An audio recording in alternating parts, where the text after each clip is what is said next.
평안하셨습니까? 우리가 이제 휴가도 무더위도 끝나고 하나님께서 또 새로운 삶으로 우리를 인도하고 계시는 줄 믿습니다. 지난 주간에 신문을 보다가 8월 19일자 목요일이죠. 국민일보 기사 중에 이런 기사가 있더라고요. 부글부글 대한민국이 끓는다. 갈등지수 OECD 국가 중 세 번째. 우리나라가 지금 부글부글 끓고 있다는 거예요. 그러면서 그 기사 내용을 보니까 빈부 갈등, 이념 갈등, 세대 갈등을 넘어 젠더 갈등, 남성 여성도 갈등, 그리고 편의시설 유치를 둘러싼 지역 갈등까지 말 그대로 갈등 공화국이다. 연평균 50만 건에 이르는 고소 고발 건수는 우리 사회의 갈등 정도를 고스란히 보여준다. 어디를 둘러보아도 우리 사회 구석구석에 갈등이 일어나고 있다는 거죠. 그러면서 전문가들이 진단하는 더 심각한 문제는 뭐냐면 이 갈등을 해결할 수 있는 역량이, 그걸 가리켜서 갈등 관리 지수라고 하는데, 다른 선진국들에 비해서 우리나라의 갈등 관리 지수가 현저하게 낮다는 거예요.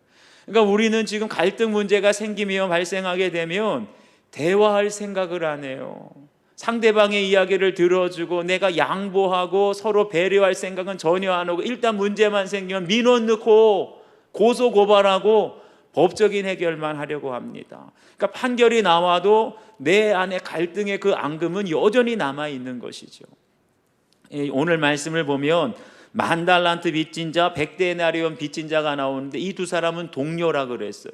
그런데 10,000달란트 빚진 자가 자기의 빚을 다 용서받았는데 정작 자기에게 100데나리온 빚진 자는 용서해 주지 못하고 결국 감옥에 쳐넣습니다. 이게 오늘 우리의 현실이라는 거예요. 그러니까 우리 사회 곳곳에 이 갈등의 문제의 그 근원적인 원인은 무엇이냐? 용서하지 못하는 데에서 온다는 거예요. 지금 우리나라와 전 세계는 이 코로나 이후에, 코로나 상황 속에서 시시각각 변화되어 가고 변화될 미래를 우리에게 맞이하게 되는데, 지금 우리 사회 구석구석에 있는 갈등과 이 분열의 문제를 우리가 해결하지 못하면 미래로 한 걸음도 나아갈 수 없다는 거예요. 이걸 해결해야 되만 우리가 미래로 나아갈 수 있습니다. 그래서 오늘 저에게 주시는 말씀을 통해서 몇 번이나 용서하여 주리까? 라는 제목으로 우리 함께 은혜를 나누겠습니다. 첫 번째는 무한한 용서를 경험해야 합니다. 우리 21절과 22절을 함께 읽겠습니다. 시작. 그때 베드로가 나와 이르되 주여, 형제가 내게 죄를 범하면 몇 번이나 용서하여 주리이까? 7번까지 하오리이까? 예수께서 이르시되 내게 이르노니 7번뿐 아니라 7번을 70번까지라도 할지니라.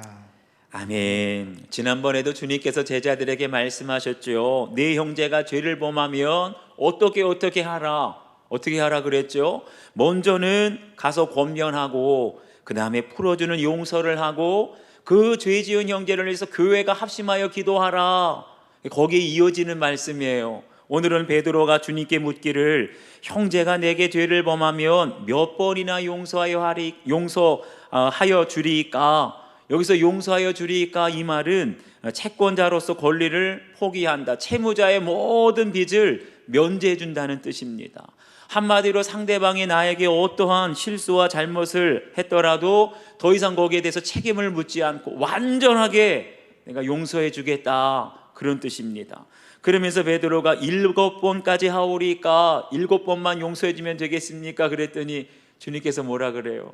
칭찬하실 줄 알았는데 7번뿐 아니라 7번을 70번까지라도 할지니라. 예수님 당시에 유대 랍비 중에 요셉 벤 예후다라는 사람이 있었어요. 율법에 정통한 사람이었어요. 근데 그 사람이 말하기를, 사람이 1번, 2번, 3번 과실을 범하면 용서된다. 그러나 4번째는 용서되지 않는다. 3번까지는 용서가 되어도 4번째는 용서가 안 된다. 그러니까 율법적으로는 3번만 용서해도 대단하다는 거예요. 그래서 베드로는 여기서 한 번 더 나아가 7번, 다시 말하면 히브리인들의 완전수에 7번까지 용서하면 되겠습니까? 그랬더니 주님이 아니라 7번을 7번까지, 70번까지, 이건 뭐예요? 77에 49, 490번을 용서하라는 것이 아니라 완전수에 완전수를 더하니 무한대로 용서하라는 거예요. 그런데 여러분 생각해 보세요.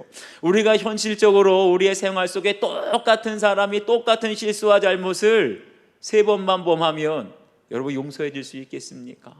그런데 어떻게 우리가 무한대로 용서해 줄 수 있겠어요? 이건 현실적으로 우리가 맘먹는다고 우리의 의지대로는 절대 불가능한 일입니다. 그런데 한번 거꾸로 생각해 보세요. 여러분은 지금까지 살아오면서 얼마나 많은 죄를 지었고 얼마나 많은 용서를 받으셨습니까?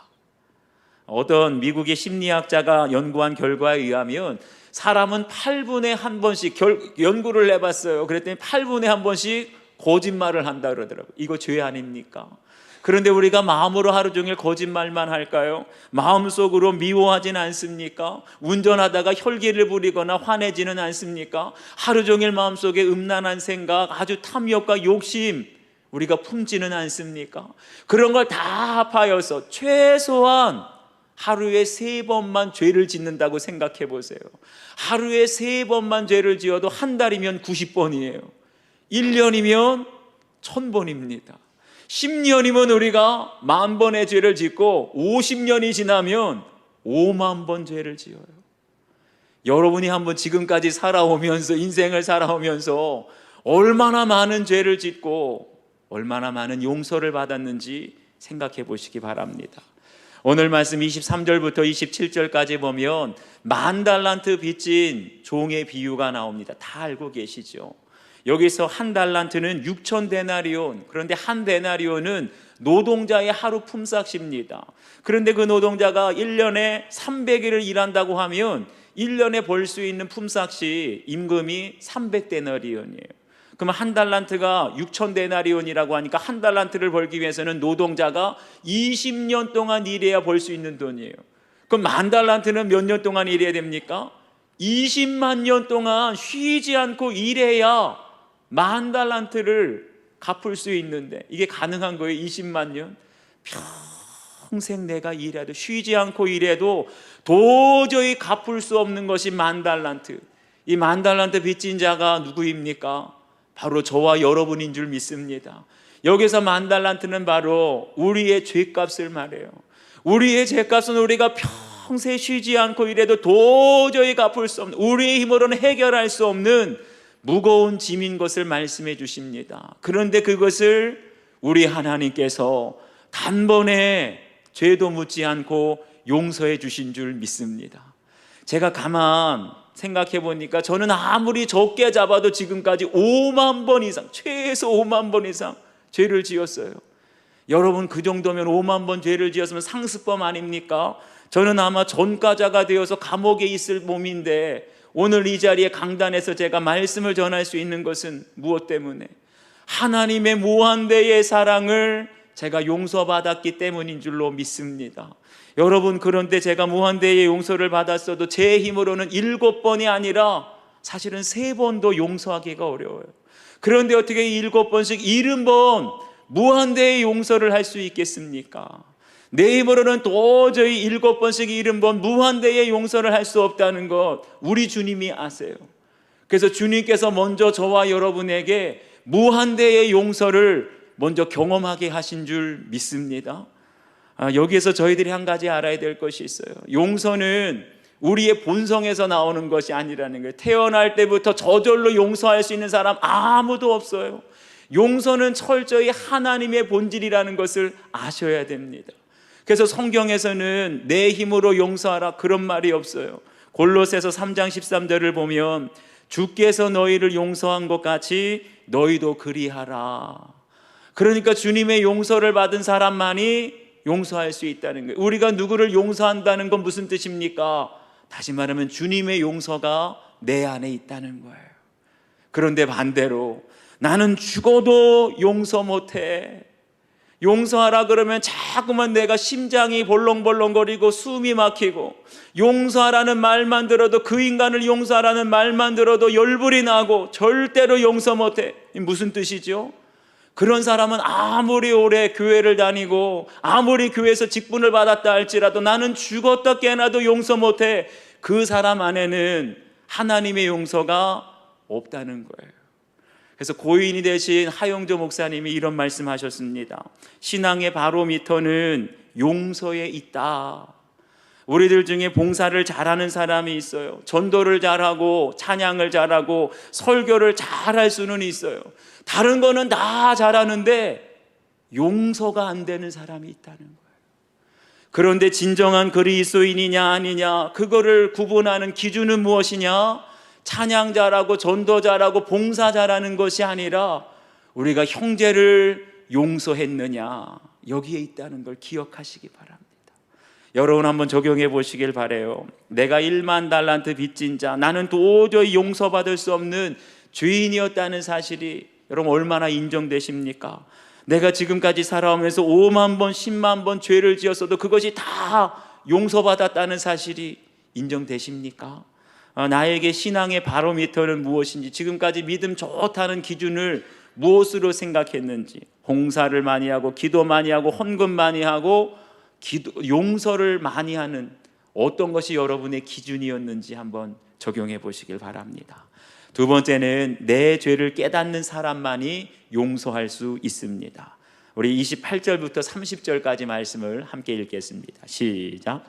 그 종이 나가서 자기에게 100데나리온 빚진 동료 한 사람을 만나 붙들어 목을 잡고 이르되 빚을 갚으라 하매 그 동료가 엎드려 간구하여 이르되 나에게 참아 주소서 갚으리이다 하되 허락하지 아니하고 이에 가서 그가 빚을 갚도록 옥에 가두거늘. 아멘. 여기 보니까 그 종이 나가서 자기에게 100데나리온 빚진 동료 한 사람을 만났다. 이 동료라는 말은 한마디로 같은 주인을 섬기는 동료 종이라는, 한 집에 있는 하인이라는 겁니다. 그런데 이 10,000달란트 빚진 종이 주인에게 모든 빚을 10,000달란트를 탕감받아서 나오자마자 100데나리온 자기에게 빚진 동료를 만났는데 어떻게 해요? 붙들어 목을 잡았다. 여기 목을 잡는다는 말은 한마디로 숨이 막힐 정도로 아주 강하게 목을 졸랐다는 거예요. 그런데 이렇게 목을 조르면서 뭐라고 말합니까? 빚을 갚으라, 독촉했다는 거예요. 여기서 빚을 갚으라는 말은 부정과거 시제인데 한마디로 지금 당장 단번에 100데나리온의 빚을 갚으라.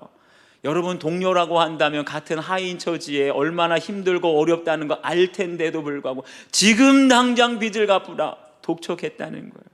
그런데 성경을 보니까 100데나리온 빚진 동료나 10,000달란트 빚진 종이나 간구하는 내용이 똑같습니다. 26절을 보면 이 10,000달란트 빚진 종이 주인에게 엎드려 절하며 이르되 내게 참으소서 다 갚으리이다. 또 29절을 보면 100데나리온 빚진 종도 그의 동료에게 어떻게 해요? 엎드려 간구하여 이르되 나에게 참아주소서 갚으리이다.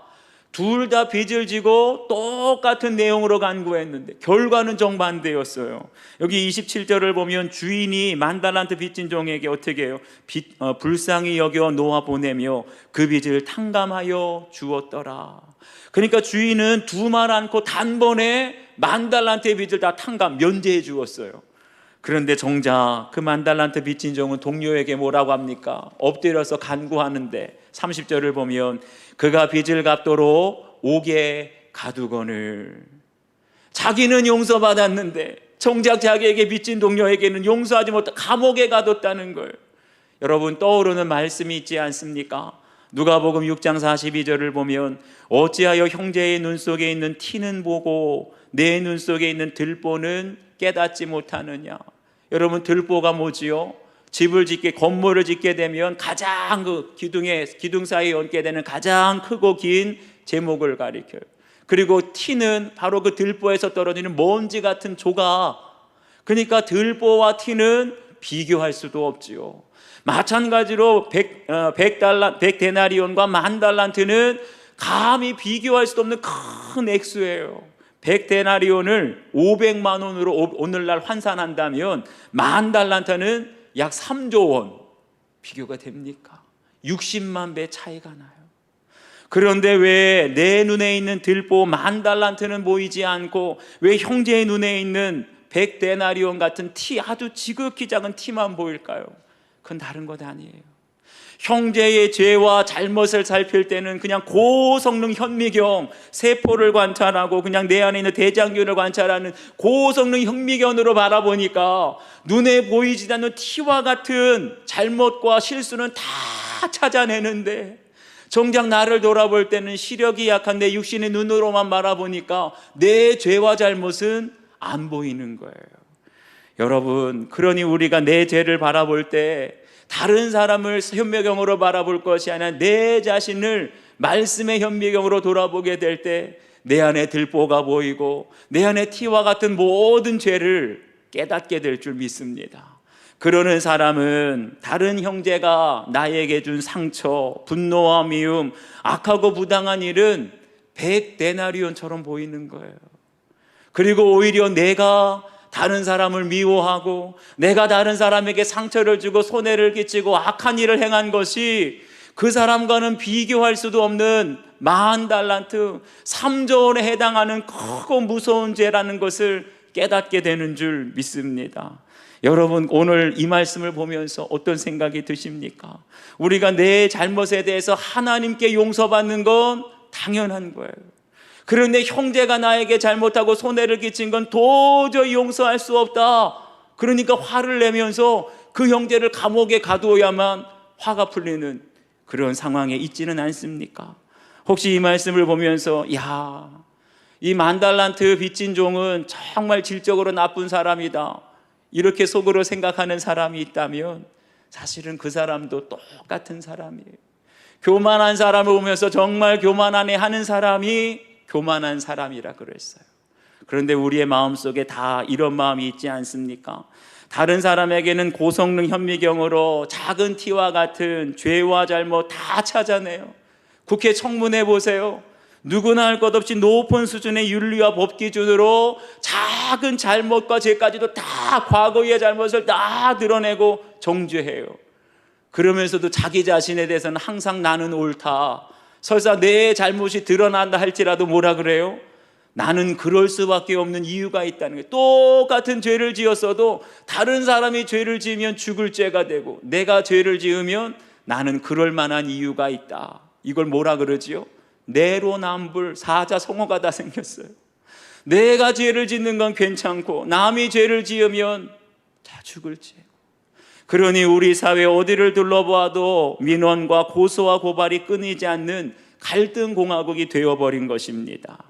여러분, 오히려 이 10,000달란트 빚진 종을 보면서 우리 마음속으로 나도 당신과 같은 사람입니다, 내 마음에도 당신과 같은 죄가 있습니다, 아니 나는 당신보다 더 악하고 더 무서운 죄를 지은 사람입니다, 이렇게 시인하고 고백할 수 있는 사람이 진정 죄사함의 은혜에 정말 무한대의 용서를 받은 사람인 줄 믿습니다.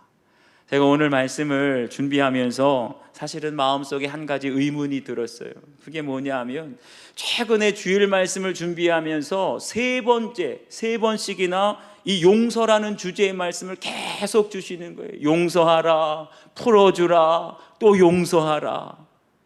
이해할 수가 없었는데 지난 한 주간 제가 휴가를 보내면서 좀 책을 읽었습니다. 한국 사회 앞으로 변화될 미래의 모습, 또 한국 교회의 미래에 대한 책들을 읽고 나름대로 고민을 하면서 앞으로 우리 교회가 나아갈 방향에 대해서 기도하며 고민하는 시간을 가졌어요.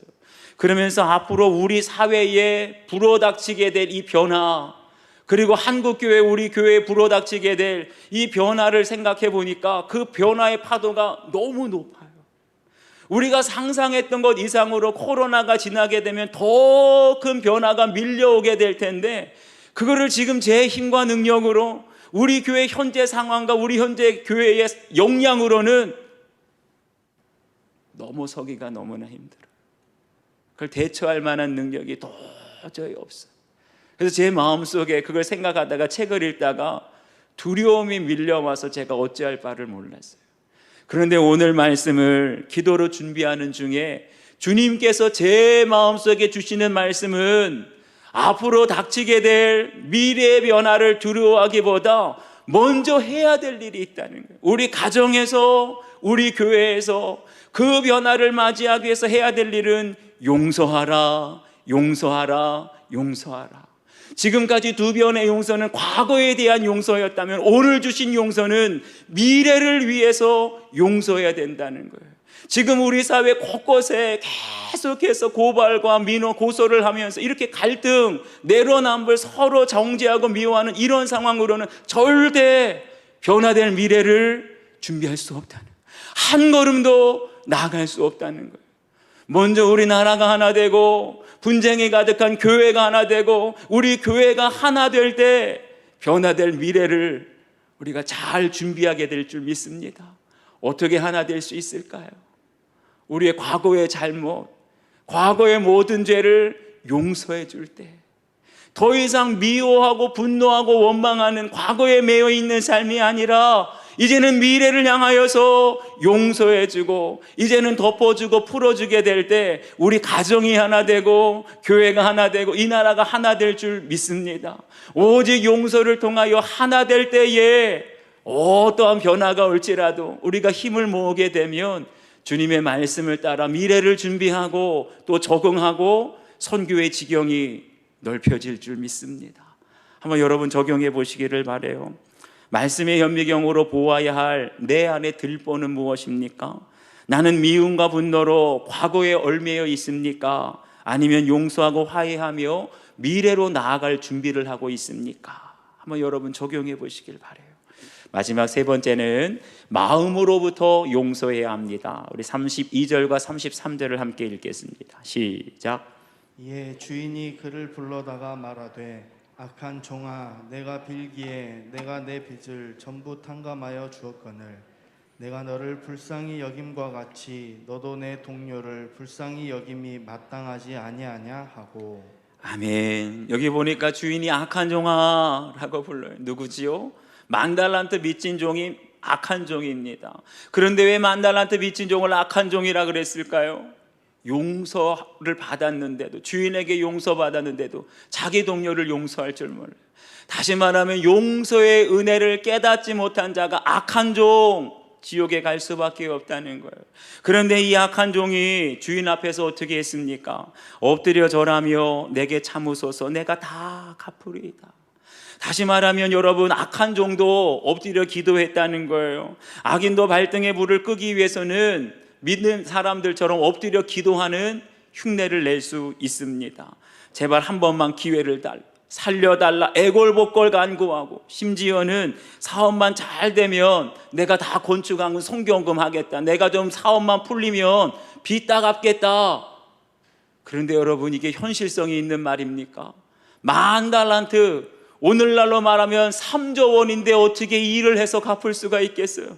이거는 도저히 현실적으로 불가능한데, 이렇게 악인은 발등에 불을 끄기 위해서 현실성 없는 공수표, 무슨 서원 기도든 다 한다는 거예요.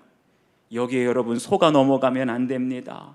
발등에 불이 떨어지면 누구든 엎드려 절하면서 온갖 공수표를 남발하고 온갖 서약을 다 할 수 있어요. 그러다가 용서의 은혜를 모르는 이 악인은 위기를 조금만 넘기게 되면 어떻게 돼요?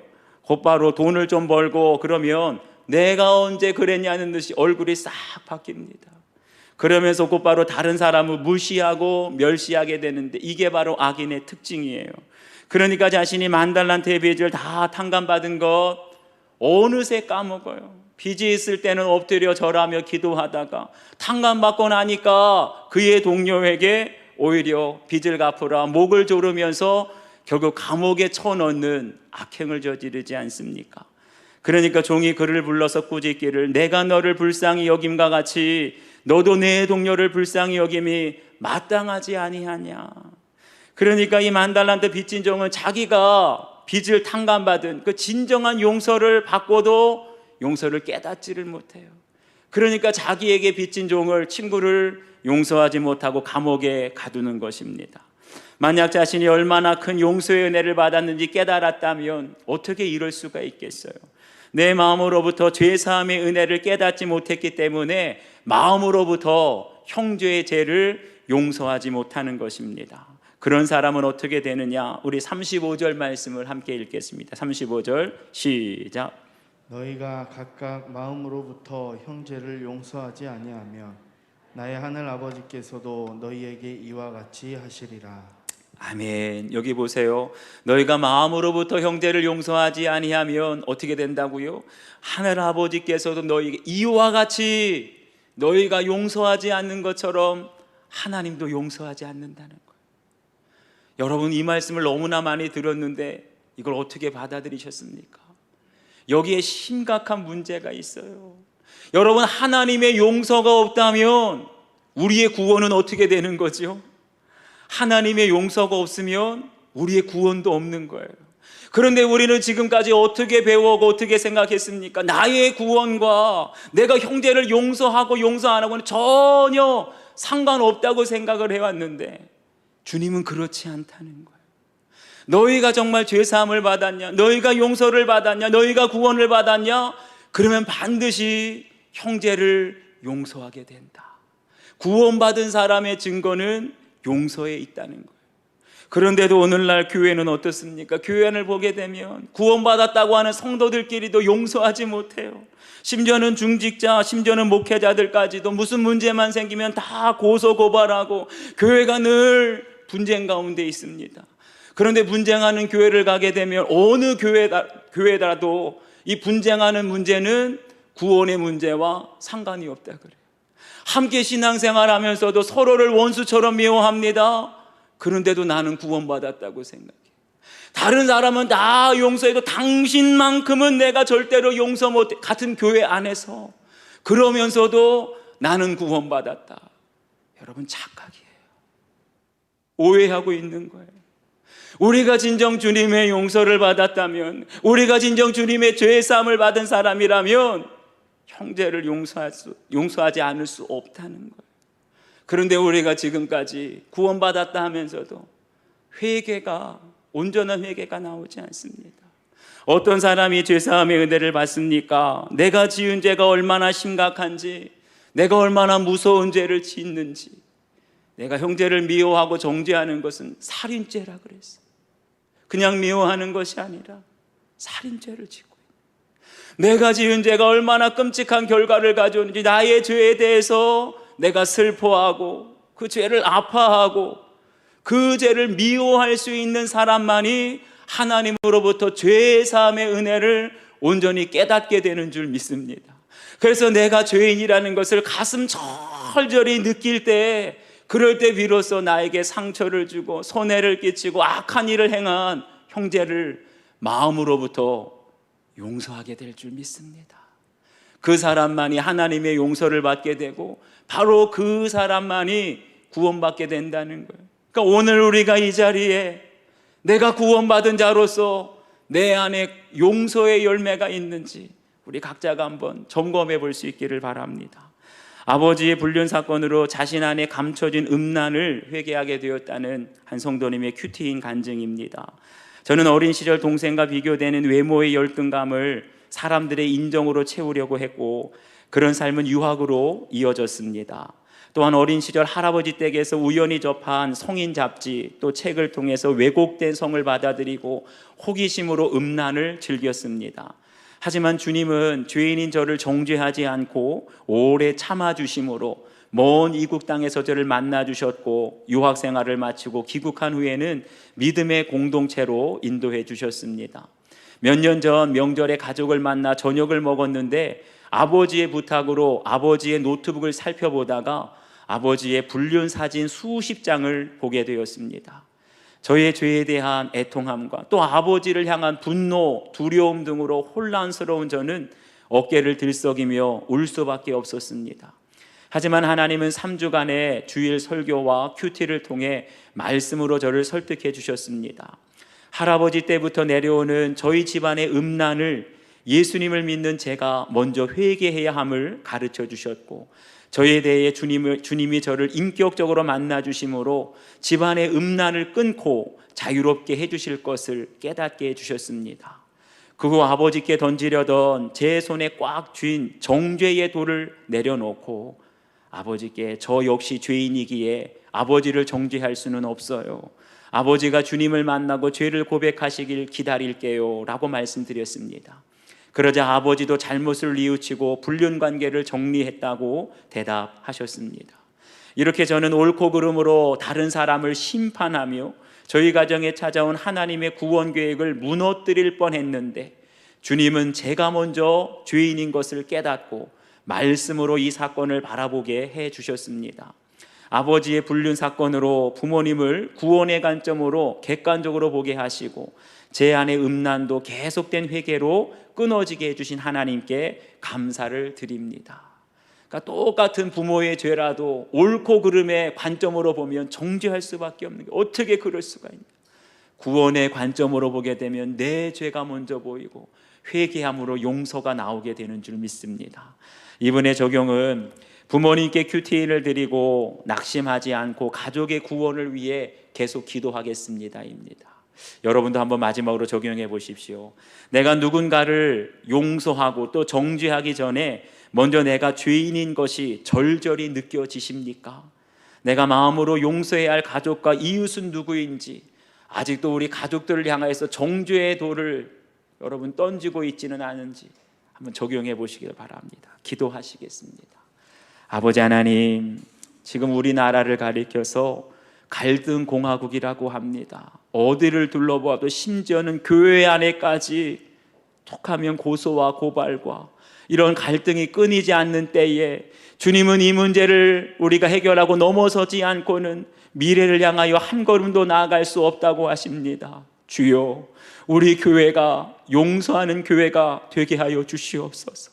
형제의 잘못을, 실수를, 죄를 정죄하고 판단하기 전에 내 죄를 먼저 보게 하시고, 내가 하나님의 무한대의 용서, 10,000달란트 빚진 자로서 하나님께 정말 내 힘으로는 도저히 감당할 수 없는 죄값을 용서받았다는 것을 깨닫게 하여 주시옵소서.